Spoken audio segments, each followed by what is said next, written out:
నమస్తే, welcome to Sri paper news. ముందుగా headlines. Quantum valley quantum hardware ఉత్పత్తి ఎకోసిస్టమ్ పై ముఖ్యమంత్రి నారా చంద్రబాబు నాయుడు అధ్యక్షతన రౌండ్ టేబుల్. దేశ భవిష్యత్తు ప్రగతికి అమరావతి క్వాంటమ్ వ్యాలీ ప్రేరణగా నిలుస్తుందని వ్యాఖ్య.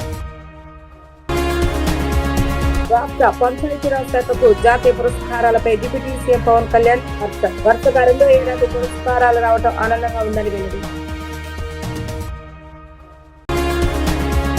పార్టీ క్లస్టర్ ఇన్ఛార్జీల శిక్షణ తరగతిలో పాల్గొన్న మంత్రి నారా లోకేష్. వైసీపీ అహంకార ధోరణి వల్ల 11 సీట్లకు పరిమితమయ్యారని ఆరోపణ. దేశ భవిష్యత్తు ప్రగతికి అమరావతి క్వాంటమ్ వ్యాలీ ప్రేరణగా నిలుస్తుందని ముఖ్యమంత్రి నారా చంద్రబాబు నాయుడు తెలిపారు. భవిష్యత్తులంతా ఇంకా క్వాంటమ్ కంప్యూటర్లేదేనని అన్నారు. రాజధాని అమరావతిలో 8 టవర్లు నిర్మించి క్వాంటమ్ టెక్నాలజీని ప్రోత్సాహాన్ని అందజేస్తామని తెలిపారు. దేశీయంగా క్వాంటమ్ కంప్యూటర్ 2 నెలల్లో తయారు చేసుకోవాలని భావిస్తున్నామని, దీనికి అవసరమైన క్వాంటమ్ పరికరాలు, టెక్నాలజీ, క్రయోజెనిక్స్, ఆల్గారిథమ్స్ ఇలా అన్ని రకాలైన క్వాంటమ్ పరికరాలు రాష్ట్రంలోనే తయారవుతాయని ఆయన ధీమా వ్యక్తం చేశారు. వెలగపూడి సచివాలయంలో Amaravati quantum valley quantum hardware ఉత్పత్తి ఎకోసిస్టమ్ పై రౌండ్ టేబుల్ సమావేశం నిర్వహించడం జరిగింది. ఇందులో చంద్రబాబు నాయుడుతో పాటు national quantum mission director JBV Reddy, state quantum mission director CV Sridhar, IBM director Amit Singhi, ఫిడాట్, డిఆర్డిఓ, బార్క్ సంస్థల ప్రతినిధులు హాజరయ్యారు. క్వాంటమ్ కంప్యూటర్ పరికరాల తయారీ కంపెనీలు, క్రయోజెనిక్స్, ఫోటోనిక్స్, పవర్ ఎలక్ట్రానిక్స్ కంపెనీల ప్రతినిధులు కూడా పాల్గొన్నారు. ఈ సందర్భంగా చంద్రబాబు నాయుడు మాట్లాడుతూ గ్రీన్ క్లీన్ ఎనర్జీ దిశగా ఆంధ్రప్రదేశ్ ముందుకు వెళ్తుందని అన్నారు.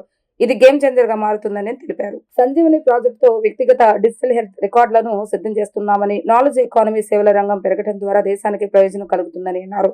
అమరావతి లివబుల్ సిటీగా మారుతుందని, ఇక అమరావతి అన్స్టాపబుల్ అని స్పష్టం చేశారు. అమెరికాలోని సిలికాన్ వ్యాలీతో పోలిస్తే క్వాంటమ్ వ్యాలీకి చాలా వేగం ఎక్కువ అని అన్నారు. అమరావతి క్వాంటమ్ వ్యాలీ దేశ భవిష్యత్తు ప్రగతికి ప్రేరకంగా అని చెప్పారు.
ఆంధ్రప్రదేశ్ పంచాయతీరాజ్ శాఖ వరుసగా 2వ ఏడాది దీనదయాళ్ ఉపాధ్యాయ పంచాయతీ సతత్ వికాస్ జాతీయ పురస్కారాలకు ఎంపిక కావటం ఆనందంగా ఉందని డిప్యూటీ సీఎం పవన్ కళ్యాణ్ వ్యాఖ్యానించారు. ముఖ్యంగా మహిళలకు స్నేహపూర్వక వాతావరణం గల పంచాయతీగా తిరుపతి జిల్లాలోని శ్రీకాళహస్తి మండల పరిధిలోని బొక్కంసంపాలెం జాతీయ స్థాయిలో ప్రథమ స్థానం గెలుపొందుకోవడం మరింత సంతృప్తినిచ్చిందని అన్నారు. సుపరిపాలనలో విశాఖపట్నం జిల్లా శృంగవరం గ్రామ పంచాయతీ మొదటి స్థానంలో నిలిచిందని తెలిపారు. గ్రామ స్థాయిలో పేదరిక నిర్మూలన, మెరుగైన జీవనోపాధి అంశాలలో వైఎస్ఆర్ కడప జిల్లాలోని చెమ్ముళ్లపల్లి గ్రామం జాతీయ స్థాయిలో 2వ స్థానం దక్కించుకుందని ఆయన వెల్లడించారు.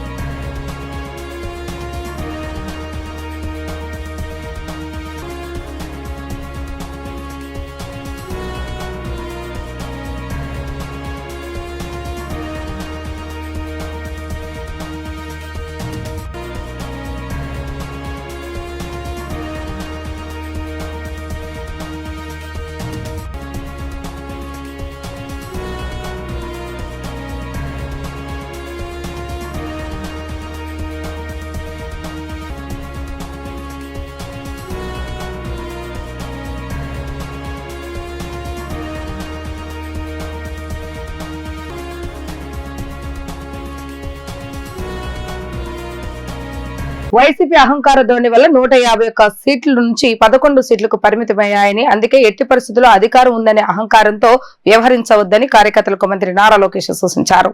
పార్టీ నేతలు కార్యకర్తలు ఓర్పు సహనంతో వ్యవహరించాలని అన్నారు. ప్రజలతో మమేకమై వారి సమస్యల పరిష్కారానికి కృషి చేయాలని ఆయన పేర్కొన్నారు. టీడీపీ కేంద్ర కార్యాలయంలో మంగళవారం జరిగిన పార్టీ క్లస్టర్ ఇన్ఛార్జీల శిక్షణ తరగతుల్లో భాగంగా నిర్వహించిన కాఫీ కబుర్ల కార్యక్రమంలో మంత్రి నారా లోకేష్ పాల్గొన్నారు. ఈ సందర్భంగా లోకేష్ మాట్లాడుతూ ప్రతి బూత్ కు వెళ్లడం ద్వారా 1985 తర్వాత మంగళగిరి నియోజకవర్గంలో విజయం సాధించగలిగామని అన్నారు. పార్టీ వల్లే మనకు గౌరవం వస్తుందని తెలిపారు. మనం ఈ స్థాయిలో ఉన్నామంటే పార్టీ అధినేత చంద్రబాబు నాయుడు కృషి వల్లే అని ప్రతి ఒక్కరూ గుర్తు చేసుకోవాలని అన్నారు. క్లస్టర్ ఇన్ఛార్జీలను టీడీపీ భవిష్యత్తు నాయకులుగా చూస్తున్నామని అన్నారు. రాబోయే 40 ఏళ్ల పార్టీ ఏ విధంగా నడవాలో మీరే నిర్ణయించబోతున్నారని చెప్పారు. టీడీపీ వర్సిటీ లాంటిదని స్పష్టం చేశారు. తెలంగాణ సీఎంలుగా చేసిన వారు టీడీపీ నుంచి వచ్చిన వారే అని, పార్టీ మారుతున్న కాలంతో పాటు మారుతూ వచ్చిందని అన్నారు. గ్రామ స్థాయి నాయకులు బాగా పనిచేస్తే వారికి గుర్తించి పాలిట్ బ్యూరోలో కూర్చోబెట్టాలని ఆయన పేర్కొన్నారు.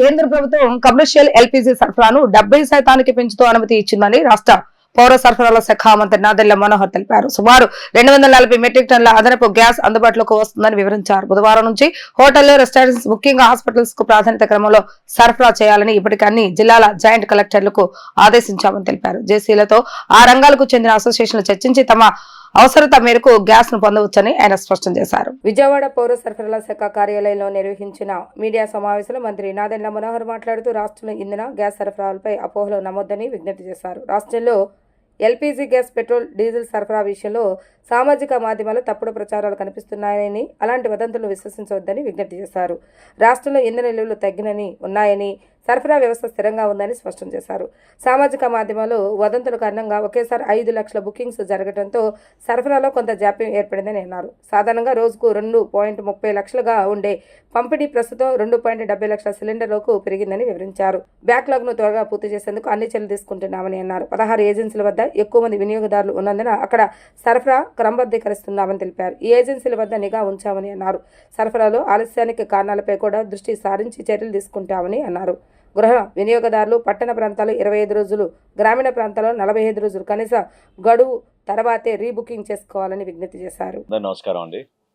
రాష్ట్రంలో 3 ప్రధానమైన వినియోగదారులకు సంబంధించిన సమస్య ఎల్పిజి గ్యాస్ విషయంలోనూ, అదేవిధంగా కొంతవరకు కొరత ఉందనే భావనతోటి ప్రజల్లో అనవసరమైన భయోందోళనకు సృష్టించడానికి చేస్తున్న ప్రయత్నాల గురించి మనం ఎప్పటికప్పుడు అడ్రస్ చేస్తూనే ఉన్నాం. డీజిల్ సరఫరా విషయంలో కానివ్వండి, పెట్రోల్ సరఫరా విషయంలో కానివ్వండి, వాటి గురించి ఈరోజు ప్రత్యేకంగా ఈ పత్రికా సమావేశం.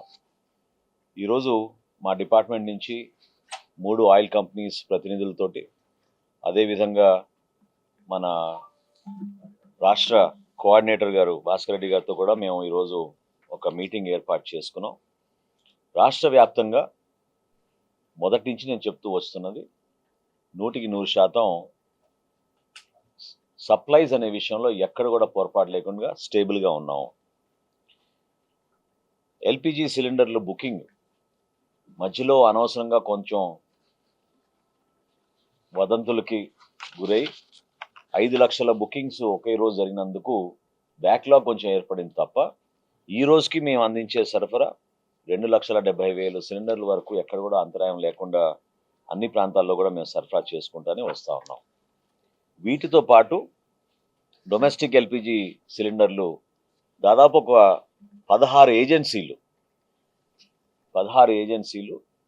40,000 కన్నా ఎక్కువ ఉన్న కన్జ్యూమర్స్ డెలివరీస్ విషయంలో జాప్యం జరుగుతుందనే విషయం చాలా స్పష్టంగా మాకు సమాచారం అందింది. వాళ్ళకి అందించాల్సిన అడిషనల్ సపోర్ట్ ఏమైనా ఉంటే ఇమీడియట్గా టేక్ ఓవర్ చేసే విధంగా ఈ ఆయిల్ కంపెనీస్ని మేము అడ్రస్ చేశాం. ఇప్పుడు వరకు ఎన్ఫోర్స్మెంట్ విషయంలో డొమెస్టిక్ గ్యాస్ సిలిండర్స్ ఎక్కడైతే కొంతమంది బ్లాక్ మార్కెటింగ్ చేస్తున్నారో, హోర్డింగ్ చేస్తున్నారో వాళ్ళపైన 146 గ్యాస్ ఏజెన్సీస్ పైన మేము ఇప్పటి వరకు యాక్షన్ తీసుకున్నాం. వాళ్ళపైన 6A కేసెస్ రిజిస్టర్ చేశాం. At the same time 4,285 gas cylinders మేము సీజ్ చేయడం జరిగింది. సో ఎన్ఫోర్స్మెంట్ విషయంలో ఎక్కడ కూడా తగ్గకుండా అంతిమంగా ఎవరైతే నిజమైన లబ్ధిదారులు ఉన్నారో, ఎవరైతే జెన్యున్గా బెనిఫిషరీస్ ఎదురు చూస్తున్నారో గ్యాస్ బుకింగ్ చేసుకుని వాళ్ళ వరకు సరఫరా జరిగే విధంగా ఈ 3 ఆయిల్ కంపెనీస్ తోటి మేము ప్రతిరోజు సమాచారం షేర్ చేసుకుంటూ పరిపాలనలో ఎలాంటి లోపాలు ఉండకూడదని ముఖ్యమంత్రి నారా చంద్రబాబు నాయుడు స్పష్టం చేశారు. ఉన్నత స్థాయి నుంచి క్షేత్రస్థాయి వరకు అన్ని ఉద్యోగాల పనితీరును నిరంతరం సమీక్షిస్తామని తెలిపారు. మంచి పనితీరు కనబరిచిన వారిని ప్రోత్సహిస్తామని, పనితీరు సరిగా లేని వారిని సరిదిద్దుతామని, మార్పు రాకపోతే నిబంధనల ప్రకారం చర్యలు తీసుకుంటామని హెచ్చరించారు. రాష్ట్ర సచివాలయంలోని ఆర్టీజీఎస్ కేంద్రం నుంచి వివిధ శాఖల పనితీరుపై ముఖ్యమంత్రి నారా చంద్రబాబు నాయుడు సమీక్ష నిర్వహించారు. ప్రభుత్వం అమలు చేస్తున్న సంక్షేమ అభివృద్ధి కార్యక్రమాలను సమర్థవంతంగా అమలు చేయడమే కాకుండా ప్రజలకు చేరవేయడంపై దృష్టి పెట్టాలని సూచించారు. జిల్లాల పరిపాలన యంత్రాంగం సోషల్ మీడియాలో చురుకుగా ఉండి తప్పుడు ప్రచారాన్ని ఖండిస్తూ ప్రభుత్వ కార్యక్రమాలను ప్రజలకు స్పష్టంగా వివరించాలని అన్నారు. అవసరమైతే సోషల్ మీడియా ఇన్ఫ్లుయెన్సర్ల సహాయాన్ని వినియోగించుకోవాలని సూచించారు. జిల్లాల పర్యటనలో ఆకస్మిక తనిఖీలు చేపట్టి అధికారుల పనితీరును క్షేత్రస్థాయిలో అంచనా వేస్తానన్నారు. ప్రభుత్వ సేవల అందింపులో ఉన్న సాంకేతిక పరిపాలన అడ్డంకులను తొలగించి ఉద్యోగులకు శిక్షణ అందించేందుకు అమరావతితో సహా ప్రాంతాల వారీగా శిక్షణ కేంద్రాలు ఏర్పాటు చేయాలని ఆదేశించారు.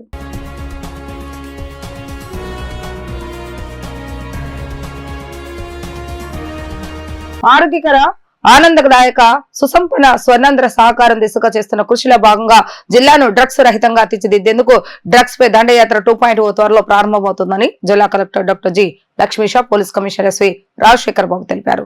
జూన్లో విద్యా సంస్థలు, హాస్పిటల్స్ లో డ్రగ్ డిటెక్షన్ స్పెషల్ డ్రైవ్ నిర్వహించినట్లుగా వెల్లడించారు. సమాజ హితం కోసం చేసే ప్రతి ఒక్క పనిలో ప్రతి ఒక్కరు భాగస్వాములు కావాలని పిలుపునిచ్చారు. జిల్లా స్థాయి నార్కో కోఆర్డినేషన్ సెంటర్ సమన్వయం నాశా యుక్త భారత్ అభియాన్ కార్యక్రమంలో భాగంగా మాదక ద్రవ్యాల నియంత్రణ, దుష్ప్రభావాల అవగాహన కార్యక్రమాల నిర్వహణ, కౌన్సిలింగ్ సేవలు తదితరులపై కలెక్టర్ లక్ష్మీషా అధ్యక్షతన ప్రత్యేక సమావేశం జరిగింది. పోలీస్ కమిషనర్ ఎస్వి రాజశేఖర్ బాబు, సమన్వయ శాఖల అధికారులు, స్వచ్ఛంద సంస్థల ప్రతినిధులు హాజరైన ఈ సమావేశంలో డ్రగ్స్ పై దండయాత్ర విజయం, జిల్లాలో నిర్వహిస్తున్న విస్తృత అవగాహన కార్యక్రమాలు తదితర అంశాలపై చర్చించారు. ఈ సందర్భంగా కలెక్టర్ లక్ష్మీషా మాట్లాడుతూ మాదక ద్రవ్యాలు ఒక వ్యక్తిని మాత్రమే కాదు మొత్తం కుటుంబాన్ని, సమాజాన్ని తీవ్రంగా ప్రభావితం చేస్తాయని, డ్రగ్స్ ఆనవాళ్లను సమూలంగా తొలగించే సంకల్పంతో ఈగల్, పోలీస్, రెవెన్యూ, విద్య, వైద్య, ఆరోగ్యం తదితర సమన్వయ శాఖల భాగస్వామ్యంతో పెద్ద ఎత్తున నిర్వహించిన డ్రగ్స్ పై దండయాత్ర విజయవంతమైందని, ఈ కార్యక్రమం స్ఫూర్తితో డ్రగ్స్ పై దండయాత్ర 2.0 ప్రారంభించనున్నట్లుగా వెల్లడించారు. జిల్లాలోని గుర్తించిన 150 హాట్ స్పాట్స్ లో కీలకమైన ప్రాంతాల్లో రాత్రిపూట కూడా అత్యాధునిక నైట్ విజన్ డ్రోన్లతో నిఘా ఉంచాలని సూచించారు. మాదక ద్రవ్యాలపై పోరులో స్వచ్ఛంద సంస్థలు కూడా కీలక భాగస్వాములు అవుతాయని, 1972 టోల్ ఫ్రీ నంబర్ పైన విస్తృత ప్రచారం కల్పించవలసిన అవసరం ఉందని పేర్కొన్నారు. మాదక ద్రవ్య సమాజ నిర్మాణంలో ప్రతి ఒక్కరూ చేయి కలపాల్సిన ఆవశ్యకత ఉందని ఈ సందర్భంగా కలెక్టర్ లక్ష్మీషా పిలుపునిచ్చారు. దళిత క్రిస్టియన్లపై సుప్రీంకోర్టు ఇచ్చిన తీర్పు వెనుక బీజేపీ కుట్ర దాగి ఉందని వివిధ రాజకీయ పార్టీ నేతలు ఆరోపించారు. రాష్ట్రంలోని అధికార ప్రతిపక్ష పార్టీలైన వైసీపీ, టీడీపీలు దళిత క్రిస్టియన్ల సమస్యపై మౌనం వహించడం వారిని వంచడమేనని విమర్శించారు. ఎస్టీబీసీ, ఓబీసీలు మతం మారిన వారి హోదా మారినప్పుడు కేవలం ఎస్సీల విషయంలోని వివక్ష చూపడం రాజ్యాంగ విరుద్ధమని అభిప్రాయపడ్డారు. దళిత క్రిస్టియన్లను ఎస్సీలుగా గుర్తించాలని, ఈ విషయంలో సుప్రీంకోర్టు ఇచ్చిన తీర్పును పునఃసమీక్షించాలని కోరుతూ దాసరి భవన్ లో రౌండ్ టేబుల్ సమావేశం జరిగింది.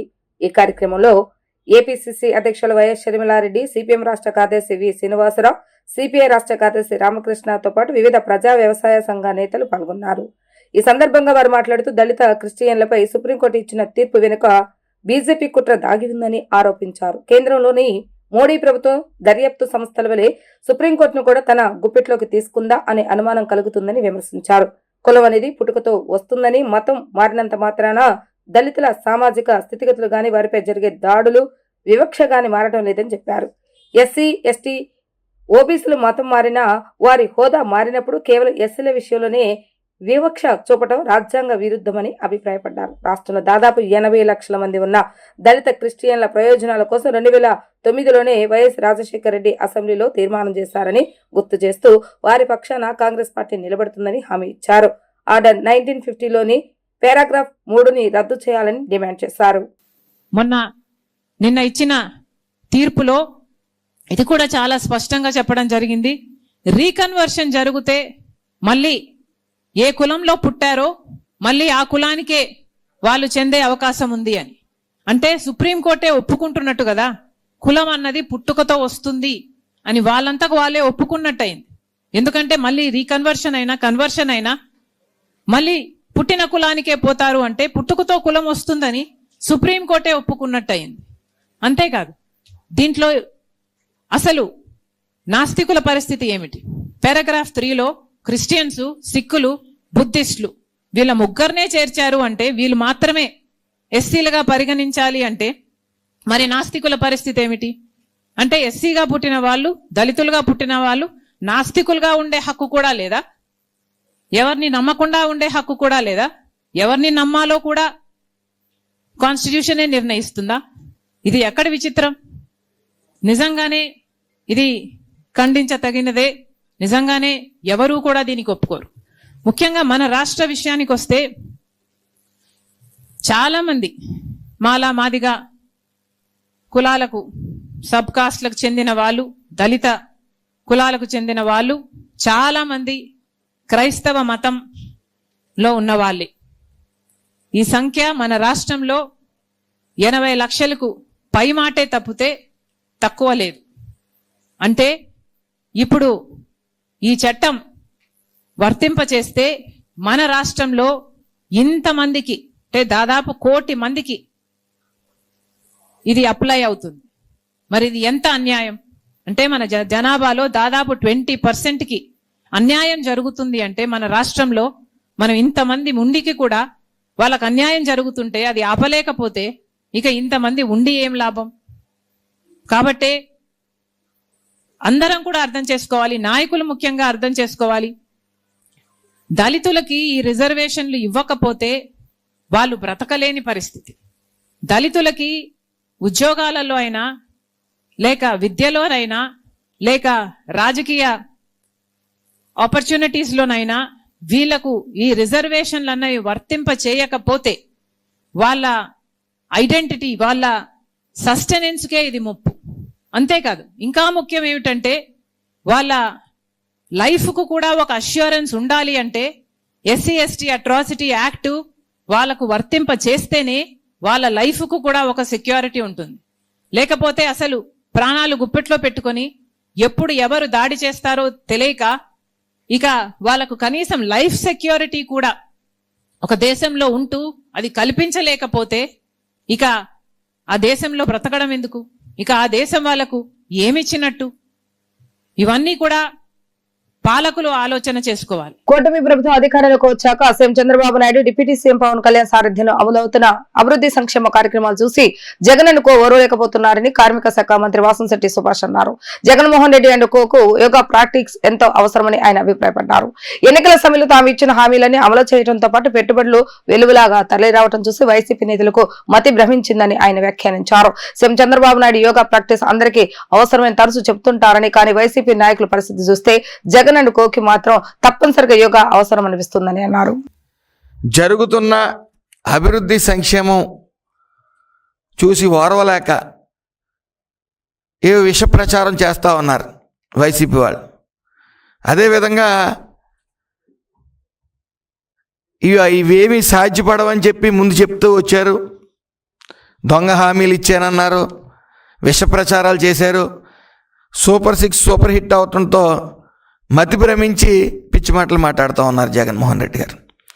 అదేవిధంగా ఈ రోజున వస్తున్న పెట్టుబడులన్నీ ఎక్కడ అసాధ్యం, ఇవన్నీ అసాధ్యం, వీళ్ళ వల్ల అవ్వదో, ఎందుకు ట్రై చేస్తున్నారో తెలియదు అనే చెప్పే పరిస్థితికి ఆనాడు ఉంటే ఈరోజు అవన్నీ నా వల్లే సాధ్యమయ్యాయి, నేనే తీసుకుని వచ్చానని సిగ్గు లేకుండా పిచ్చివాగులు వాగుతూ ఉన్నారు.